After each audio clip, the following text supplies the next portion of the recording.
But I want to begin India first by talking about Rahul Gandhi and the issue of Jammu and Kashmir. Rahul Gandhi is the Congress Party Vice President. He's accused Prime Minister Narendra Modi of massively opening up space for terrorists in Jammu and Kashmir because of the tie-up between the BJP and the PDP, which, according to the Congress Party Vice President, led to increase in violence in the state. He called the BJP-PDP alliance a strategic mistake. He was speaking at the University of California in Berkeley. Let's listen in.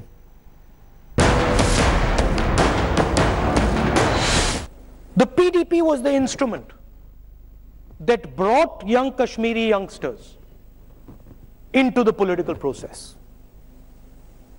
And the day Mr. Narendra Modi made an alliance between the PDP and the BJP, he destroyed the PDP as an instrument that could bring youngsters into the political system. And the day he did that, he massively opened up space for the terrorists in Kashmir, and they came in. And you saw a massive increase in violence. That's not all that he said. He also went on to say that under the Congress Party's regime, terrorism initially, when the Congress took over powers, terrorism was there in the state, but Rahul Gandhi claimed that by 2013, Congress had succeeded in breaking the back of terrorism, and 2014, there was peace in the valley. In 2013, we had basically broken the back of terrorism in Kashmir. And we hadn't done it by giving big lectures and big stories. We hadn't done it by giving big lectures and stories. We had done it silently. I'll tell you how we did it. We did it by holding Panchayati Raj elections. We did it by linking women to banks, self-help groups. We did it by running a program of getting young Kashmiris, young people from Jammu and Kashmir and Ladakh, employment in other parts of India, bringing corporates to Jammu and Kashmir, having conversations like this with them and building their confidence. And that's not all. On the issue of foreign relations, he went on to say that India's relationship with neighbors especially was perhaps at the lowest. He said India is very vulnerable. He spoke of India's relations with Nepal. He spoke of India's relations with other neighbors. Let's listen into what he said before I bring in my guest to talk about where Rahul Gandhi says India-Pakistan relations are, where Delhi's relations with Kashmir are, and the ground realities. But first, let's listen in. We, of course, have a solid relationship with the United States that's only going to get better. And we accept that India and the United States are going to get closer. But we had a relationship with Russia. We had a certain relationship with Iran. So that balance, for example, Russia today is selling arms to Pakistan. It's not in our interest. They've never done it before. I mean, there are reports that the Russians are dealing with the Taliban. Unimaginable 10, 15 years ago. So, whereas I completely agree with their positioning as far as the US is concerned, I think they're making India vulnerable. Because if you look at Nepal, the Chinese are in there. If you look at Burma, the Chinese are there. If you look at Sri Lanka, the Chinese are there. If you look at Maldives, the Chinese are there. And in a lot of these places, these are tactical mistakes. Friendship with the United States, close bond with the United States. But don't isolate India because it gets dangerous. Sanjay Jha is the Congress Party spokesperson. He joins me on the broadcast. Also with me is Lieutenant General Vinod Bharatiya, former Director General of Military Operations. And General Bharatiya, I want to understand from you, sir, is the Kashmir Valley in a bad shape today? Is the situation very bad because of a political setup, sir?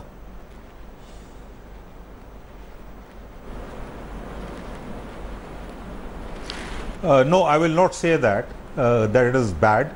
It is not as good as it was earlier. There is definitely a deterioration in the violence levels. They've gone up. But if you look at the complete Kashmir situation, we have to understand that it is driven by Pakistan Army and the Pakistan ISI. They try to calibrate the violence levels and situation in Kashmir. Sometimes they succeed, most of the times they do not succeed.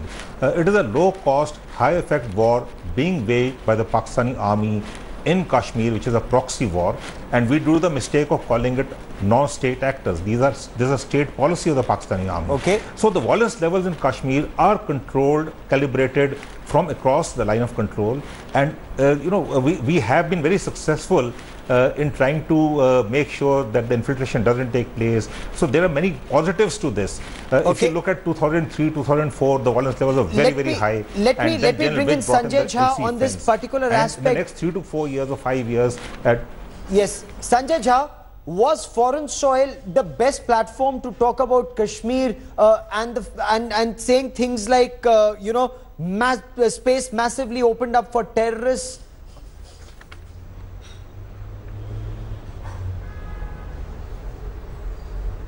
Gaurav, let me tell you, India is an extremely critical and a crucial democracy, and we live in an age of high transparency.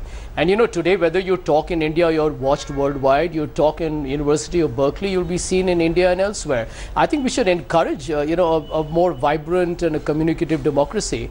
After all, Mr. Gandhi responds to the questions asked to him. And, everyone, and especially somebody like you, who I know is a very interesting and a security affairs expert, you will appreciate that, Gaurav, if you look at the deterioration in India's neighborhood, it's an extremely disconcerting development, and it's happened under the stewardship of Mr. Narendra Modi as Prime Minister.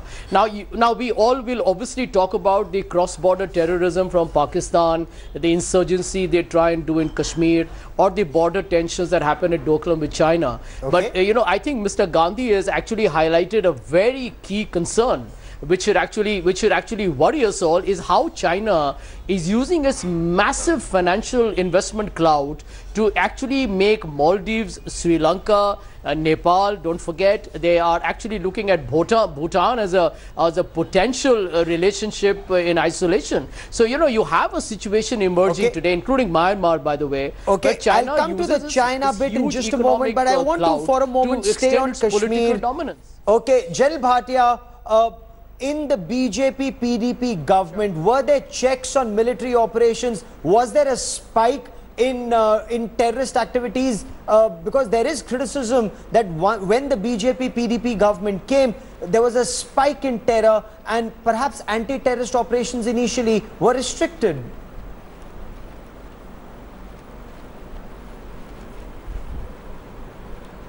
I do not think there are any restrictions from the political side. The Indian Army operates and operates very effectively. They've been doing so with minimum force, taking avoidable casualties at many times. What has changed is the social media. And what has changed is that the social media is getting the people to do some stone pelting, and that is how it is done, and that is done by control from across the border. And if you've seen that Hafiz Syed had gone on social media seminars and all, so I don't think it is the PDP government, or the rules of engagement have not changed at all. Okay. They've been the same as they were earlier. Rather, on the line of control, the Indian Army has been retaliating effectively and immediately, and in a much better effectiveness. So that has been there, and we have raised the cost as India on Pakistani Army. The surgical strikes was an example in itself, and because of there's an reaction situation, and we were prepared for it. And there have been certain definitely a spike in terrorism. There have been some high visibility attacks which were there earlier also, but they've been a little more this time. Like Puri was there, and Pampur was there, and Nagrota was there. So there've been some high visibility attacks, and these have been played up. But I don't see any change in the rules of engagement given to the Indian Army earlier and now also. So Sanjay Jha, if this is a national issue that the country is grappling with, whether it's Pakistan-sponsored terror or Pakistan using stone pelters, why make political capital of it? Or what does Rahul Gandhi mean when he says it's because of the BJP-PDP alliance that a strategic mistake was made that destroyed an instrument that could bring youngsters into the political system?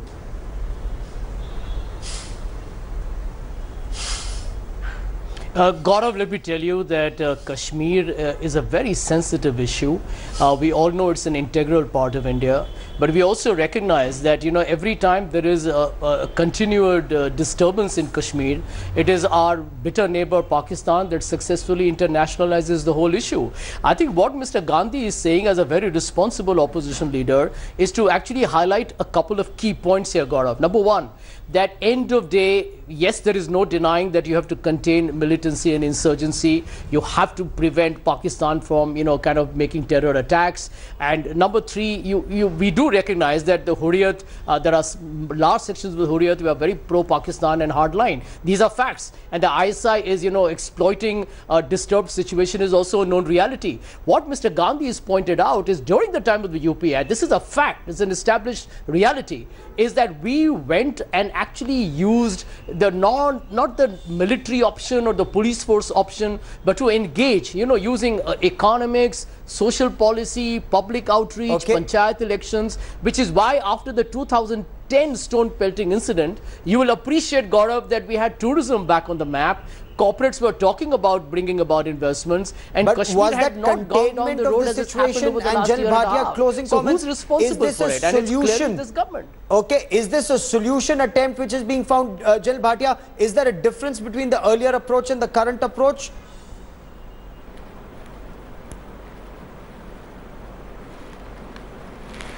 Yes, there is a difference, and the policy is always people friendly in Kashmir. You see, the Kashmiri people are stuck between the devil and the deep sea. It is not that you know, the majority of them want a peaceful life out there, and they are stuck between the terrorism and, of course, at times the Indian Army operations. The Indian Army has to be effective out there, and let's talk about 2010. I think 2010 the situation was much worse, though it is not played up as such.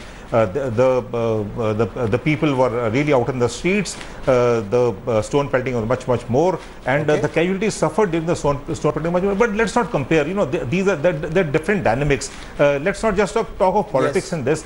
The politicians should have actually, when the violence levels were subcritical, it was getting into the, law and order domain. That's the time when the political level should have come into play and found a solution. Absolutely, General. So I think we have lost an opportunity there when the violence levels were low. You've hit the nail on its head. That's exactly what should have been done, and whether it's the Congress or the BJP, it's perhaps a national bipartisan approach that is required to deal with the situation in Jammu and Kashmir, and we will talk about that in greater detail on another broadcast. But now it's gone into the political domain. So the moment Rahul Gandhi said something in Berkeley, you had Smriti Irani, and not this time as a union minister, but as she said, as a BJP worker, who responded to what Rahul Gandhi had said, and it's led to a big war of words. Let's listen in.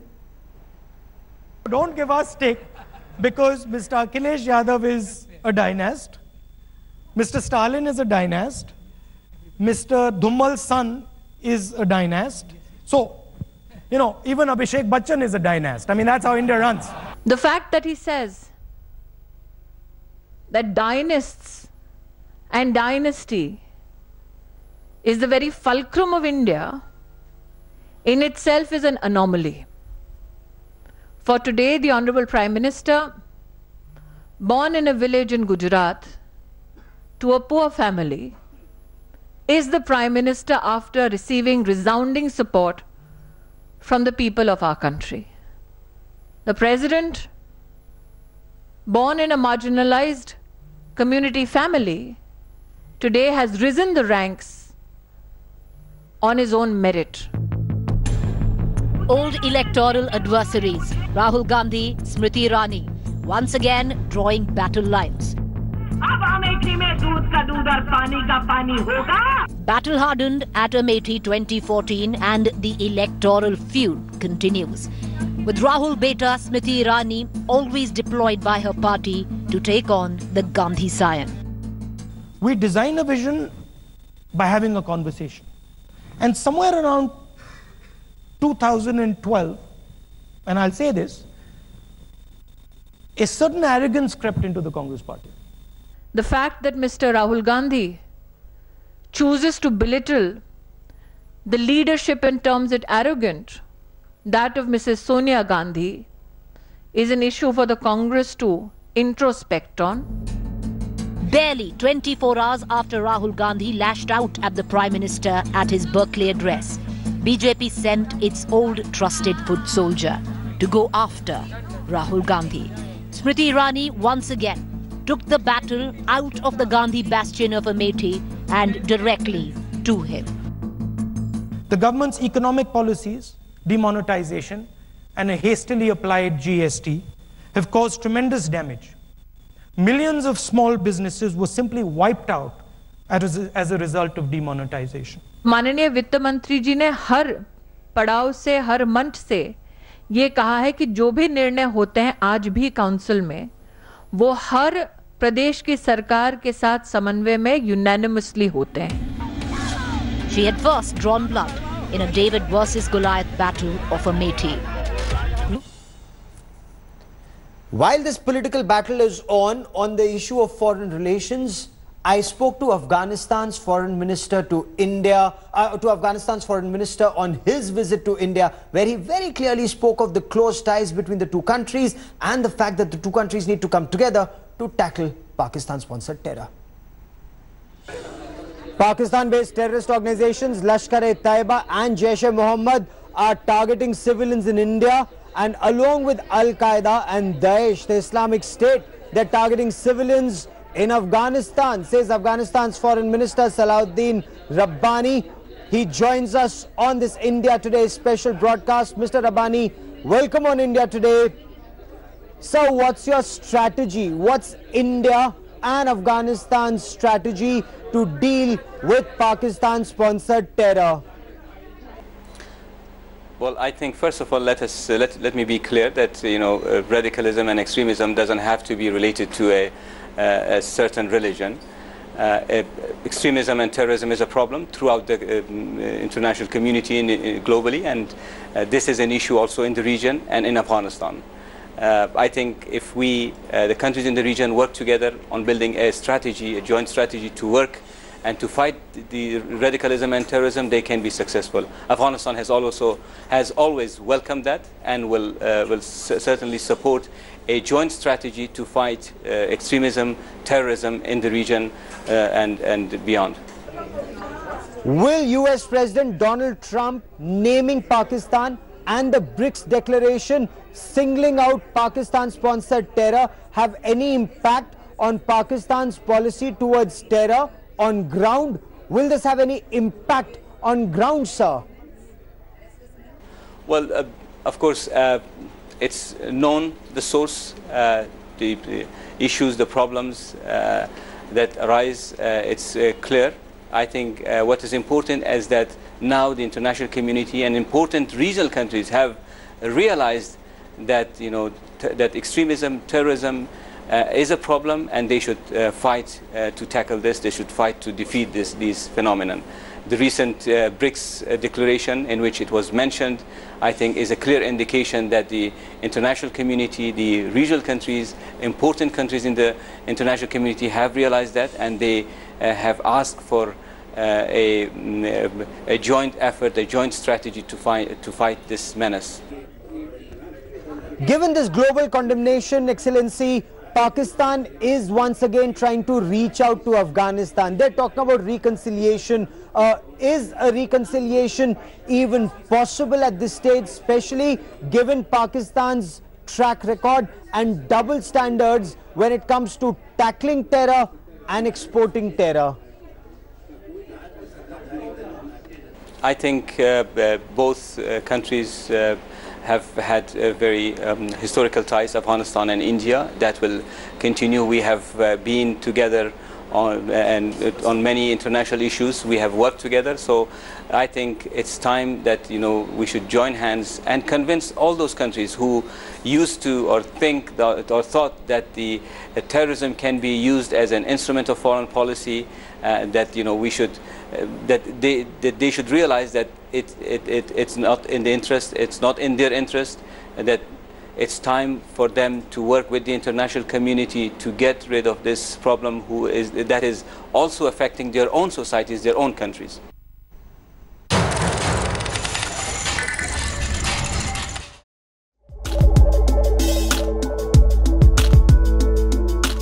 watching the video. For more such news and updates, please like, share and subscribe to India Today. Also check out our other great videos from our channel.